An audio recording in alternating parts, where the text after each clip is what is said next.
Eu estava reunido esse fim de semana com um grupo precioso de 100 casais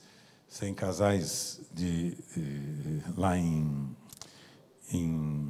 cidade de Passa Quatro, em Minas Gerais, um grupo da nossa comunidade em Ubatuba, dirigida pelo pastor Virgília, sua querida Márcia. É um trabalho muito lindo entre eles lá. E, numa das reuniões, à guisa de introdução, eu quis destacar, né, a grande crise, a base da crise que a nossa sociedade está vivendo, e como é que nós, como igreja, podemos responder a estas questões. Né? Porque os casais e as famílias estão completamente atrapalhados, desestabilizados, confusos. Há uma guerra dentro da família, não é uma guerra fora da família, somente. Começa dentro da família e se manifesta no mundo ao nosso redor. E eu estava dizendo para eles, lembrando para eles, que esta geração, que nós estamos dela participando, é uma geração chamada geração pós-moderna, uma geração deste mundo pós-moderno, com alguns conceitos, né, relativistas a respeito de verdades e da verdade, que faz com que a minha verdade seja a minha, exclusiva minha, e a sua, para mim, não me interessa. Se não for igual à minha, você é meu inimigo. Definitivamente você é meu inimigo.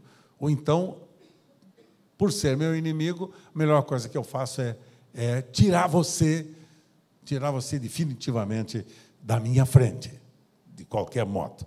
E eu estava pensando exatamente sobre essas questões e lembrei de um texto que eu separei algum tempo atrás, falando com jovens das nossas comunidades e mostrando para eles qual o pensamento desta nossa geração, pensamento chamado pós-moderno. Qual a característica desse pensamento? Por exemplo, como respeitar o meu semelhante se eu não creio que Deus existe?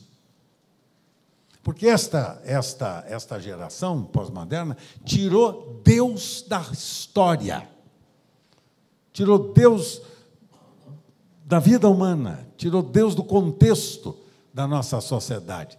Deus é morto, é aquilo que lá na Europa já chama-se de pós-cristianismo. A morte de Deus. Deus já não existe. Deus está fora da história. Jesus não tem nada a ver com a história, coisa nenhuma. O próprio cristianismo, né, se dissolvendo na própria Europa, sim, senhores. Então, como eu não creio em Deus, veja qual é o conceito. Por que eu devo respeitar meu semelhante? Se eu não creio em Deus, meu semelhante é meu inimigo, portanto, guerra contra ele. Como não tirar a vida de uma pessoa se eu acredito que esta pessoa, é impedimento para eu alcançar os meus objetivos pessoais e egoístas? Por que eu não posso matar uma pessoa se ela é impedimento para eu obter o telefone dela? O celular dela. Eu quero o celular, eu quero o carro dela. Eu quero entrar na casa dela. Eu quero para mim. Se ela for meu impedimento, eu tiro a vida dela. Deus não existe, eu não tenho que respeitar ninguém. Como não desprezar o meu próximo se eu não creio que ele contribui para o meu aperfeiçoamento? Então, o próximo é um impedimento para a minha vida, eu devo colocá-lo para fora da minha vida. Como amar o meu cônjuge e filhos se eu não creio que a família é a base da sociedade humana?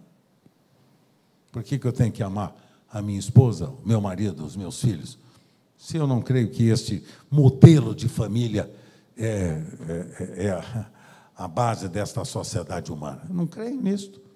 Então, eu tenho as várias formas de famílias que nos nossos dias estão sendo formadas, diferentes daquela planejada, segundo nós, cristãos que tememos a Deus, segundo Deus planejou no registro, que está revelado no registro da sua palavra.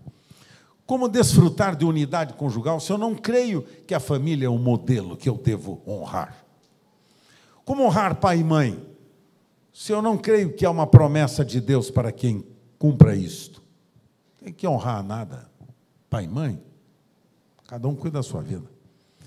Como servir bem meus irmãos se eu não creio que o amor se evidencia pelo serviço que se presta? Veja que esta mentalidade tem entrado na igreja de Jesus também.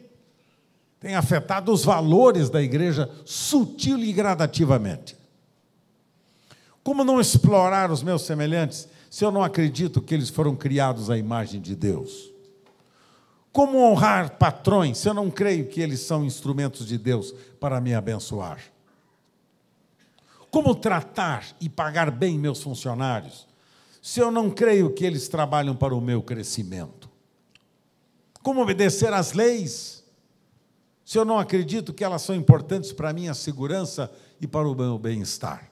Vejam hoje em dia, né, a guerra que se faz contra tudo aquilo que representa lei, autoridade, princípio fundamental para normatizar a nossa sociedade, para estabelecer paz nos relacionamentos na nossa sociedade.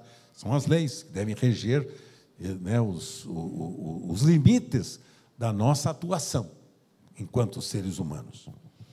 Como honrar as pessoas de cor, raça e credo diferentes da minha, se eu não creio que Deus criou todos iguais e que ninguém é inferior? Não creio que são iguais, são inferiores a mim. Eu sou desta ou daquela outra cor ou de outra raça, então eu sou superior. Como cuidar da natureza, dos animais e do planeta, se eu não creio que eles foram criados por Deus e que é a nossa responsabilidade zelar por eles? Se Deus não existe, tudo é permitido, dizia Dostoiévski. Deus não existe? Então vale tudo. Qualquer coisa serve. Sem Deus, ficamos apenas com a moral humana. Sem Deus, o resultado é o hiperindividualismo contemporâneo. Hiperindividualismo contemporâneo. Eu sou mais eu, cuido de mim mesmo, faço o que eu bem entendo e não dou satisfação para ninguém. Quando a moral é baseada apenas nos princípios humanos, esse humano se resume numa única figura, eu. Esta é a figura da nossa sociedade contemporânea. Eu sou mais importante, eu sou melhor, eu sou mais eu. Eu e eu. Eu ocupo o centro, o trono, né, da minha própria vida e dos meus destinos e das minhas responsabilidades, sou eu. O que interessa é o meu interesse pessoal.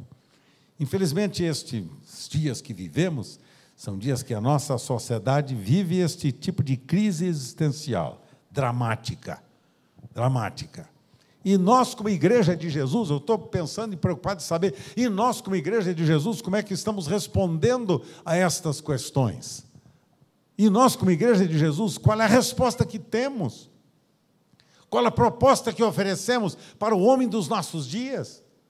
O que temos a lhe oferecer quando a sociedade toda vai sendo bombardeada por todos esses conceitos que vocês acabaram de me ouvir? O profeta Jeremias, nos seus dias, que é o profeta das lágrimas, capítulo 2, verso 13, ele dizia assim: o meu povo cometeu 2 crimes. Eles me abandonaram a mim, fonte de água viva, e cavaram as suas próprias cisternas rotas, rachadas, que não retêm água. Jeremias, capítulo 2, verso 13. 2 crimes o meu povo, dizia Jeremias, cometeu contra mim. Eles me abandonaram, a mim que sou fonte de água viva. E resultado disso, eles cavaram para si poços, cisternas rotas, rachadas, que não retêm água. É o quadro do mundo moderno, tal qual os dias de Jeremias. Deus ausente. Agora, Jeremias falava do povo de Deus. E deixa eu lhes dizer uma coisa, não está muito diferente nos nossos dias em relação àqueles que se chamam povo de Deus. Aqueles que muitas vezes afirmam a sua fé em Cristo e que negam a sua própria fé através das atitudes e das obras que praticam. Falam muito a respeito de Deus e da sua bondade e esquecem de mostrar Deus e a sua bondade através de atos de justiça e de verdade, de santidade e de pureza através dos seus relacionamentos. Deus ficou fora. E a igreja de Jesus volta, a mesma pergunta inicial. E a igreja de Jesus, onde está nesse contexto? Aonde está? Eu estava esses dias voltando os meus olhos de novo para um livro que abençoou a minha vida nesses últimos 2 anos. A Igreja Desviada, do meu querido Charles Swindoll, dos homens, tive o prazer de conhecê-lo, irmão do Orville Swindoll, lá de Buenos Aires, com quem eu tive a oportunidade de conviver, embora poucas vezes, mas o conheci, já na época era escritor, e um homem, para mim, fantástico, em termos de atualizado na realidade da igreja dos nossos dias. Recomendo a leitura deste livro para vocês. Eu dei este livro para muitos de vocês aqui. Espero que vocês tenham lido, que dei para vocês. Os que não leram, por favor, adquiram e tornem a ler este livro, que me impressionou, em verdade, a clareza com que o Swindoll aborda o estado da igreja dos nossos dias, o que me deixou realmente preocupado e inquieto, porque Deus me deu a responsabilidade de liderar o ministério da Comunidade da Graça. Ou eu faço com dignidade, com temor, diante de Deus e de vocês, ou então, naquele dia do Senhor, vai ser requerido das minhas mãos a minha falta de honestidade com a responsabilidade que Deus colocou em minhas mãos. Comunidade da Graça não é um clube. Nós nunca nascemos para ser um clube de amigos, de companheiros que gostam de participar de reuniões, de cantar cânticos, de fazer discursos, de pregar sermões maravilhosos, de dar estudos belíssimos, que não passa disto. Não. Deus me chamou para que eu pudesse inspirar uma outra geração a exaltar os princípios fundamentais que Ele, por sua palavra, deixou para que nós estivéssemos continuando, abençoando outras gerações. Quando Ele chamou Abraão, Ele disse: em ti serão benditas todas as famílias da terra.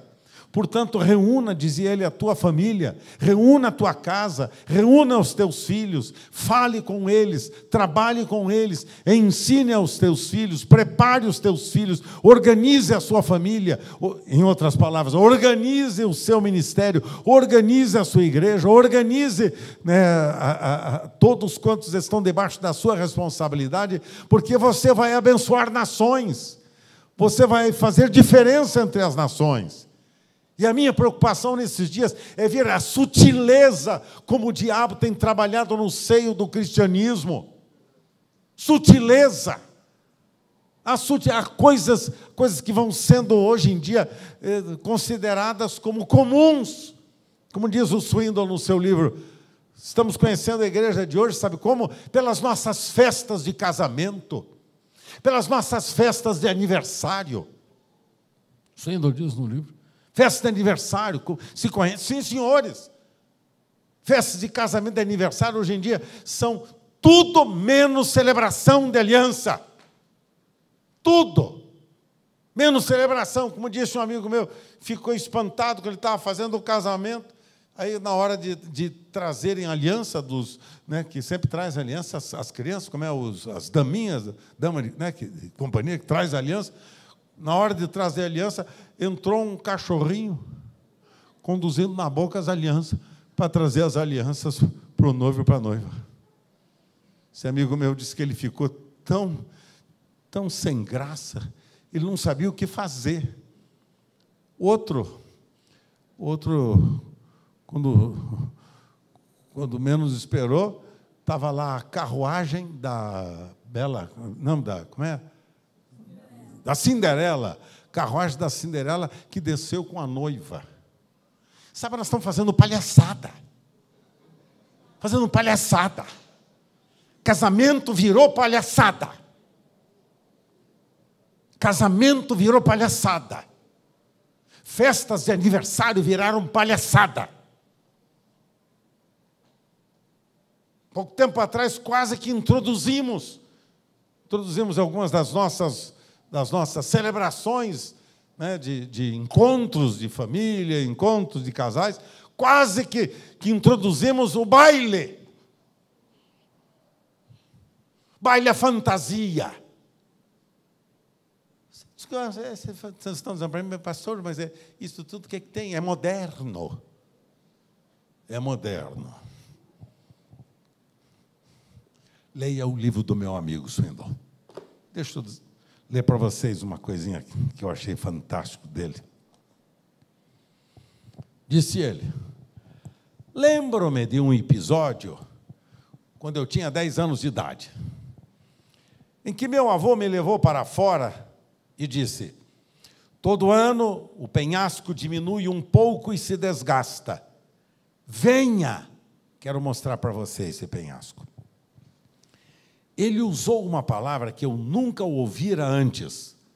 Esta palavra era erosão. Erosão. A partir da beirada do penhasco, andamos certa distância em direção ao chalé. Então ele parou e mediu o espaço desde aquele ponto até o limite onde o penhasco descambava em direção à água. E em seguida o meu avô fincou uma estaca no chão a fim de marcar o lugar. E meu avô disse: quando você voltar aqui no próximo verão, vamos medir novamente o que aconteceu aqui nesta região que nós estamos demarcando. Entre aquele dia e o momento em que voltei no verão seguinte, ocorreram 2 furacões enormes, além de várias marés muito altas e ressacas. Fui correndo ao penhasco, tirar a medida da beirada até a estaca. Faltavam 20 centímetros. Todo aquele espaço de terra e grama havia desaparecido. Eu jamais teria percebido se não tivéssemos colocado uma estaca e feito a medição. No ano seguinte, meu avô me escreveu informando que outros 30 centímetros de terra haviam desaparecido. Gostaria muito de voltar lá hoje e rever o antigo lugar. É bastante possível que até mesmo o chalé que estava lá tenha desaparecido. O dicionário define erosão em termos simples. Erosão é ato de um agente que erode, que corrói pouco a pouco. O resultado desse ato. Ao longo dos anos, descobri 3 verdades acerca da erosão, todas paralelas à descrição dos dicionários. Erosão, sempre de modo vagaroso, não atrai atenção para si mesma, sempre age em silêncio e não é um processo óbvio, é sempre sutil. A erosão é sempre sutil. Aí o meu amigo vai falando sobre um fato que para ele lhe chamou a atenção. Um casal de amigos, disse ele, acompanhou o nosso grupo como fomos visitar Éfeso alguns anos atrás. Gostei muito do que o meu amigo falou e escreveu a respeito das suas experiências naquele lugar. Preste atenção agora. O que achei mais fascinante, dizia este amigo dele, escrevendo a respeito de Éfeso, estava situado no final da rua que começa bem na saída do teatro, lá na cidade de Éfeso, chamada de Via Arcádia. Essa rua era o trajeto principal entre o porto e a cidade. Éfeso situava-se junto às principais rotas comerciais que vinham do leste. E o porto conectava essas rotas ao oeste. Andei pela rua em direção ao antigo porto, indo além da costumeira entrada direita, que leva para fora da cidade, e caminhei até o fim daquela rua. Olhei em todas as direções, mas eu não ouvi o mar. Cadê o mar? Séculos de lodo, trazidos pelo rio Cayster, acumularam-se na enseada do porto e gradualmente empurraram o mar para longe da cidade. Os cidadãos tentaram interromper o assoreamento que estava invadindo a cidade, mas, com o passar do tempo, desistiram. E olha, hoje, as ruínas da cidade de Éfeso distam cerca de 8 quilômetros do mar Egeu. 8 quilômetros do mar Egeu. Anos de depósito contínuo de partículas de lodo reduziu aquela cidade influente à insignificância. Comecei a relacionar aquele assoreamento do porto à vida espiritual, isto é, ao assoreamento do coração das pessoas. Partícula após partícula de atividades, ano após ano de devoção negligente a Jesus, reduziu aquela igreja forte em doutrina a uma devoção desgastada. Os cristãos de Éfeso abandonaram o primeiro amor ao permitir que o lodo da indiferença espiritual se acumulasse ao longo dos anos. Isso pode acontecer com qualquer um, até mesmo com você e comigo. Como cristãos, nunca devemos abandonar os nossos fundamentos. Os fundamentos, limites, que um dia recebemos do Senhor. Ou construímos sobre eles, ou os abandonamos. Corremos o risco de acordar vários anos depois e descobrir que a nossa falta de paixão por Jesus o empurrou gradualmente a quilômetros de distância do nosso coração. Percebemos, então, que estamos vivendo nas ruínas de uma vida espiritual outrora muito brilhante. A cidade de Éfeso, que era uma cidade portuária, agora o porto da cidade está a 8 quilômetros de distância, porque ela foi sendo assoreada, foi se acumulando lixo e lodo. Lixo e lodo. Então, o Swindoll traz esta ilustração para mostrar o perigo que todos nós estamos correndo, como pastores e líderes que somos do Ministério da Comunidade da Graça, em abandonar os princípios fundamentais que um dia determinaram a nossa base de fé e de conduta. A minha preocupação é esta, até o último dia da minha vida. Quero dizer-lhes, até o último dia da minha vida, vou lutar e trabalhar para que esses princípios fundamentais que um dia nortearam o nosso ministério sejam sempre exaltados e glorifiquem a Deus. Queiram vocês ou não queiram, eu estarei dando a minha vida para que isso seja uma realidade. Abandonar os princípios que um dia nós recebemos do Senhor é traição contra o Senhor. É abandonar o Senhor. Fazer das nossas ideias geniais, pós-modernas, fantásticas, novas, as ideias que nós devemos implantar dentro do trabalho que estamos desenvolvendo no projeto de Deus, quero dizer-lhes, isto é pecaminoso. E dizia ele, o meu amigo Swindoll, aprenda algumas lições que jamais devem ser esquecidas. Com a minha caneta profética, quero recordar-lhes 4 lições. Primeiro, a erosão está acontecendo em muitas igrejas sólidas. A erosão está acontecendo em muitas igrejas sólidas. Então, eu vou ficar esses 3 dias com vocês trabalhando nestas verdades. Vou mexer com vocês, junto com os meus amigos. O evangelho que vocês pregam, a mensagem que vocês estão anunciando, a palavra que vocês estão exaltando,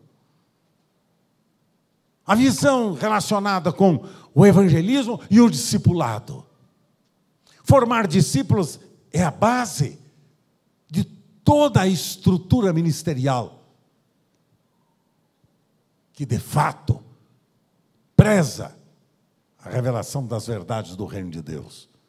E abandonar esses princípios é trair ao Senhor que nos deixou estas verdades fundamentais para nós as praticarmos.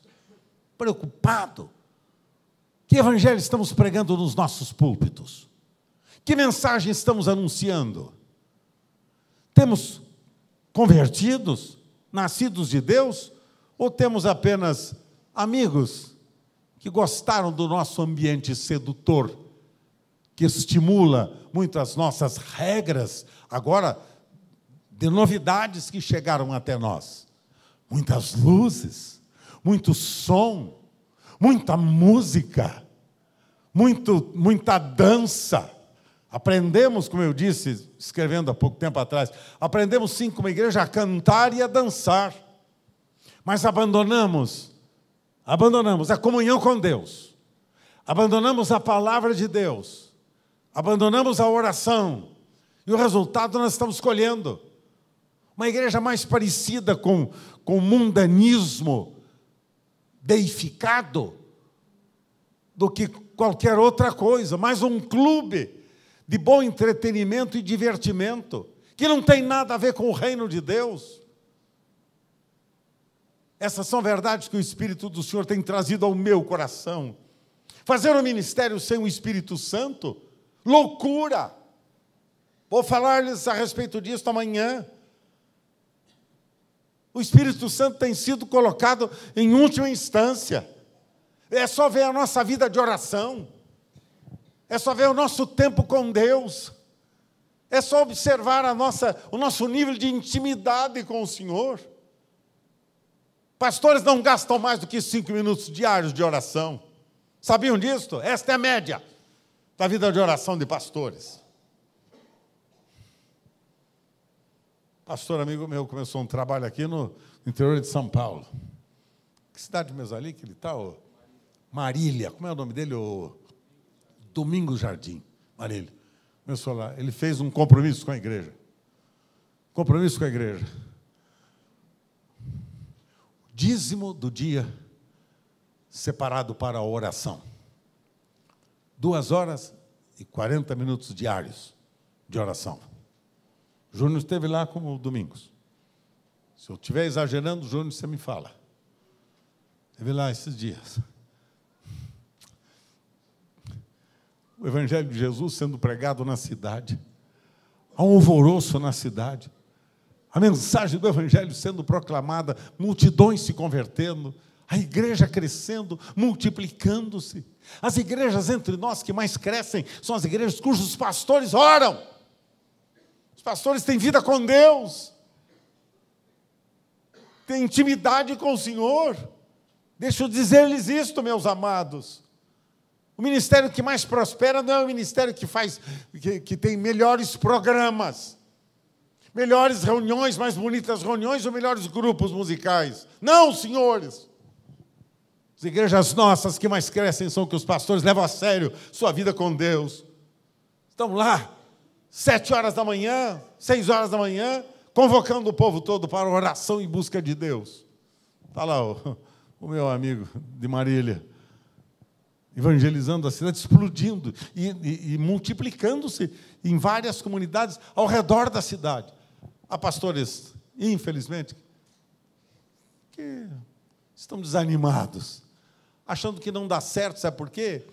Não dá certo porque a cidade tem uma potestade muito forte que não permite que eles sejam melhores no ministério. A única potestade forte que tiver, e se existir, para que ela possa sair de lá, é através da sua vida de oração e de jejum, comunhão com Deus e separação na vida do altar. O milagre acontece, sim, senhores, quando um homem definitivamente resolve levar a sério a sua vida com Deus. A erosão está acontecendo. A erosão pode acontecer, diz ele, sem que a igreja perceba, porque é um processo silencioso, vagaroso e sutil. Aquilo que lhes afirmei agora há pouco aqui. Começando pelas coisas mais simples. Nosso vocabulário, nossos conceitos, nossos gostos, nossas prioridades. Lembrem-se, os filhos de vocês estão vendo vocês.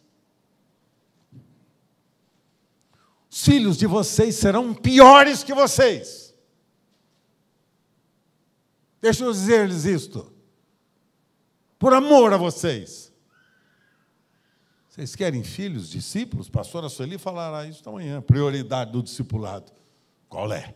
Nossos filhos. Nossos filhos. Nossos filhos.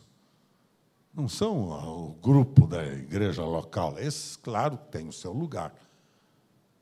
Como vocês me ouvem dizer ao longo dos anos, perca tudo, mas não perca a sua família. Perca tudo. Perca seu emprego, seu trabalho, seu negócio, sua riqueza, perca tudo. E a sua família? Sutil, penetrando nos lares de vocês. Os gostos dos filhos de vocês, qual é? Dos artistas modernos? Dos grandes filmes em exibição e no cartaz? Nas grandes reuniões apoteóticas, fantásticas, de grupos musicais por aí? Sem mencionar qualquer tipo de nome que vocês conhecem melhor que eu. Sabe, filhos, é sutil o assoreamento. Vai surgindo com sutileza, vai penetrando sutilmente no seio da sua vida, do seu coração, da sua casa, da sua família, vai para a igreja e permeia toda a sociedade ao nosso redor. A erosão acontecerá nas igrejas que deixaram de prestar atenção aos avisos. Quais avisos? E ele lembra que Éfeso é uma prova disto. Aos avisos. Éfeso estava sendo avisada exatamente da sua real situação. Éfeso era uma igreja que tinha consciência agora do seu estado. Dizia o Senhor: conheço as tuas obras, conheço o teu trabalho, como a tua perseverança, o que não pode suportar homens maus, e que puseste à prova os que a si mesmos se declaram apóstolos e não são, e os achaste mentirosos. Tens perseverança, suportaste provas por causa do meu nome e não te deixaste esmorecer. Que maravilha! Que maravilha! Bela conduta de todo este grupo de nobres discípulos de Jesus.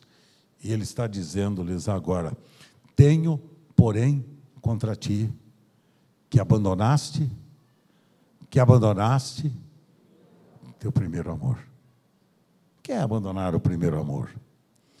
Abandonar o primeiro amor é abandonar a vida de intimidade com Deus. Vida de intimidade com Deus. Você veio para este encontro para saber quais são os planos para fazer discípulos? Qual é a metodologia que melhor você deveria usar? Melhor metodologia a ser usada é a metodologia que começa na comunhão com Deus no altar. Seu tempo com Deus. Seu amor pela palavra. Suas pregações, suas cantorias, seus projetos são fantásticos. Não levam a nada. Agora mesmo recebi hoje um comunicado, um pedido de orientação de um pastor que me escreveu, repassando a pergunta que um membro da sua comunidade havia feito. Este membro da comunidade dele estava sendo chamado para participar de um casamento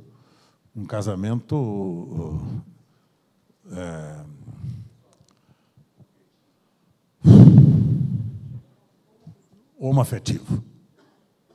Ele escreveu, e esse pastor repassou a pergunta para mim, dizendo: e agora? Devo ir? Não devo ir? Recomendo que vá ou não vá? O que devo fazer? Tudo certinho?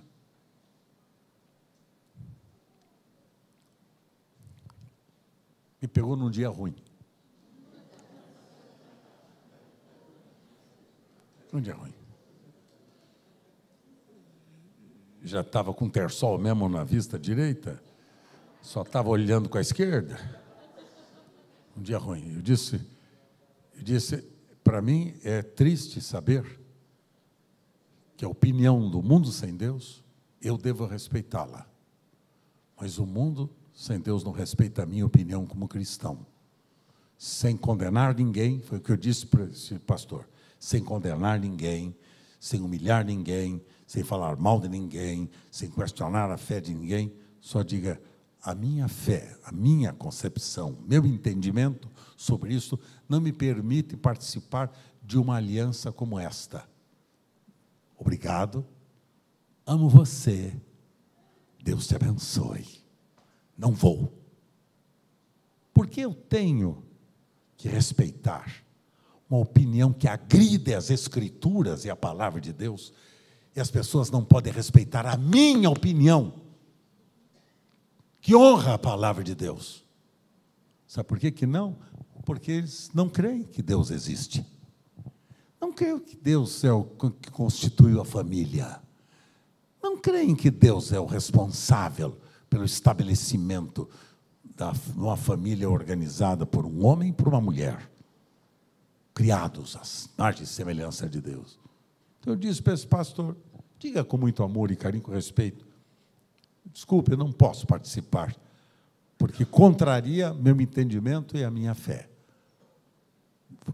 Vou respeitar, claro, sempre, opiniões diferentes e atitudes diferentes, sempre vou respeitar, com amor e carinho, respeitar as pessoas. Isto não significa que eu deva compactuar com a mesma atitude das pessoas. A Igreja de Jesus está confusa. Quem me escreveu isto hoje foi um pastor. Estava eu e Sueli no carro, quando recebemos esse pedido de orientação pastoral. Não sabemos mais o que é reto e o que não é. Sabe por quê? Nos afastamos da palavra. A palavra de Deus virou apenas um belo livro de símbolos religiosos, e não dos princípios da nossa fé e prática. A erosão pode acontecer na sua igreja. Sabiam disso? Por quê, pastor? Porque aconteceu na minha. Aconteceu na igreja que eu sou pastor. Como é que é, pastor? Sim, senhores. Sou pastor da comunidade sede há 40 anos. Sou pastor da comunidade sede, 40. Que a turma me suporta. E eu comecei a notar o enfraquecimento e a acomodação do nosso ministério na sede. A começar da minha própria vida. Comecei a ver que o meu tempo de oração já não era mais tão significativo quanto sempre foi. Comecei a observar que parece que a palavra de Deus ficou apenas como um livro auxiliar para fazer comentários bíblicos. Comecei a notar que alguma coisa estava errada. Alguns começaram a dizer: Carlos Alberto, não faça assim, agora é moderno. Pastor, nós vamos entrar nesse outro sistema. Pastor, vamos fazer agora outra coisa. Pastor, agora vai ser... E eu comecei a notar a falta de conteúdo. Aconteceu comigo. Até que nesses últimos anos eu fui despertado a isto. E comecei a passar esse fogo da paixão, promovido pelo arrependimento e pela confissão. Quando eu confessei isso exatamente, uma reunião pastoral, chamei os meus pastores e líderes e disse: quero confessar a vocês que eu pequei. Eu errei. Eu errei. Quando eu consenti, quando eu apoiei, quando eu não fui suficientemente claro e dizer sim, sim, não, não. Respeito os humanos e agradar, às vezes, o conceito das pessoas, esse é o grande pecado que nós cometemos. Baixei os valores. E, pela graça de Deus, confessei. E vou trabalhar até o último dia da minha vida. Daqui a pouco completo 75 anos. Bodas de diamante. Vocês vão ter que fazer uma festa para mim nas bodas de diamante. Porque eu vou para as bodas de centenário. Hã? Obrigado pelo apoio. Obrigado pelo apoio. O apoio espontâneo de vocês me deixa impressionado. Impressionado. Vou continuar. Deus me deu uma esposa que me ajudou a caminhar nessa direção. Deus me deu Sueli, uma mulher apaixonada pelo Senhor. Uma mulher que ama a palavra muito mais do que eu.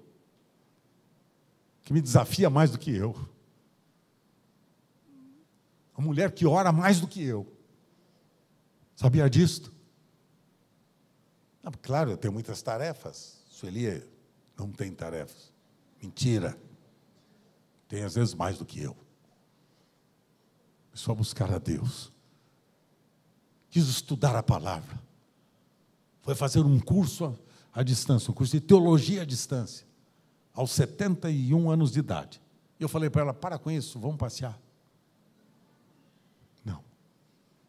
Eu quero conhecer mais. Ela dizia assim para mim: sabe, Beto, eu não conheço ao Senhor como eu deveria conhecer.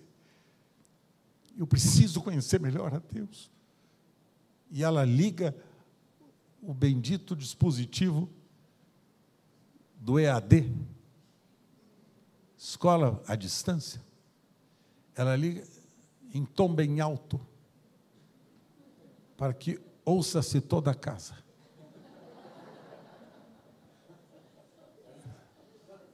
E eu também.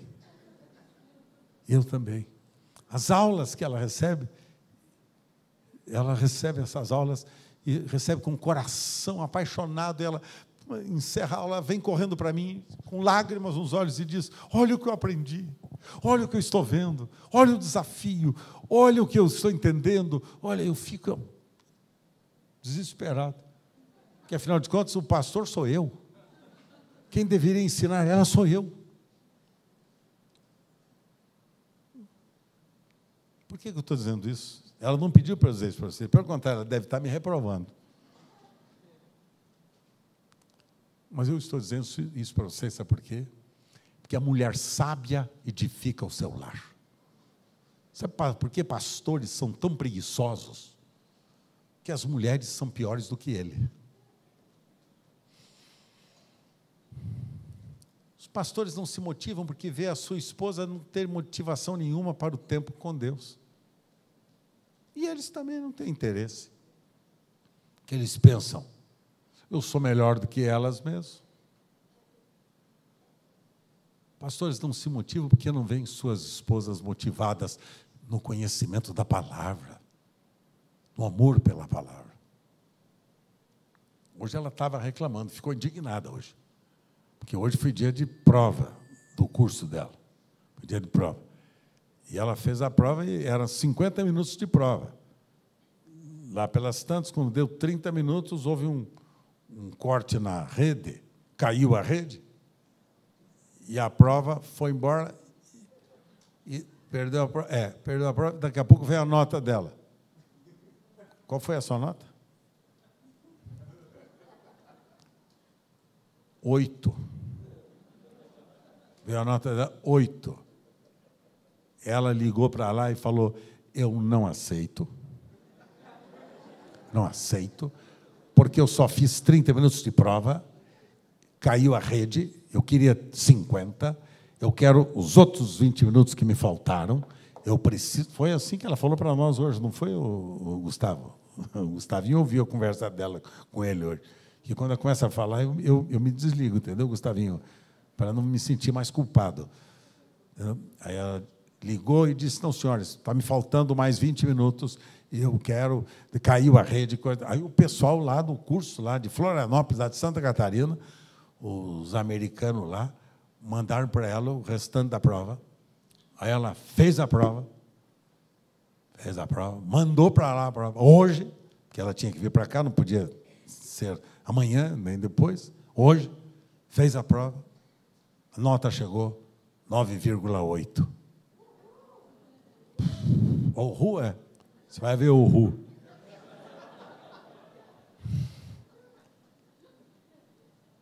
Sabe o que me faz, me anima? Que aos 71 anos ela ama o Senhor apaixonadamente. Porque isso aconteceu com ela quando eu a conheci. Foi por isso que eu casei-me com Sueli. Porque eu queria ser pastor, mas eu não queria me casar com uma mulher sensual, safadinha, sem compromisso com Deus. Eu queria casar com uma mulher comprometida com o reino de Deus. Deus me preparou Sueli.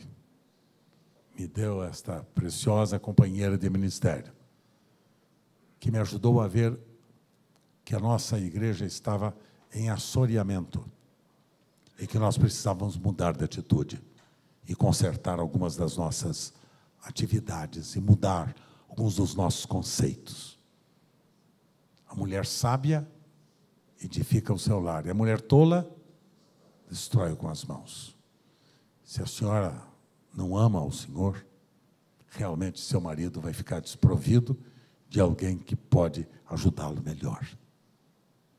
Se a senhora não tem nenhuma paixão, quero dizer, seu marido não terá, muito menos.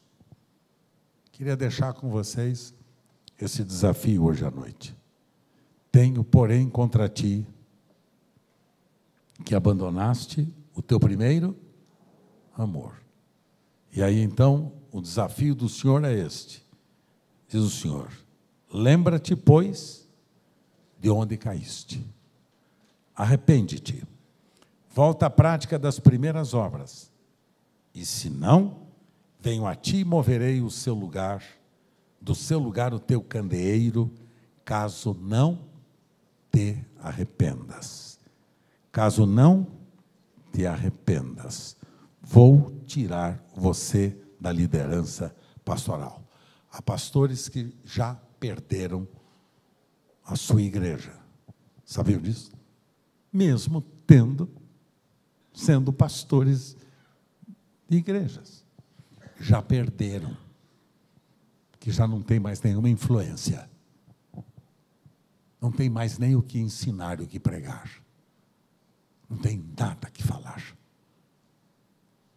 São repetitivos, papagaios. Só repetem, repetem, repetem. Não acontece nada. Não há conversão. Não há batismos. Não há discipulado. Não há formação de discípulos. Porque não há fogo no coração. Tenho contra ti que abandonaste teu primeiro amor. Vamos ficar em pé.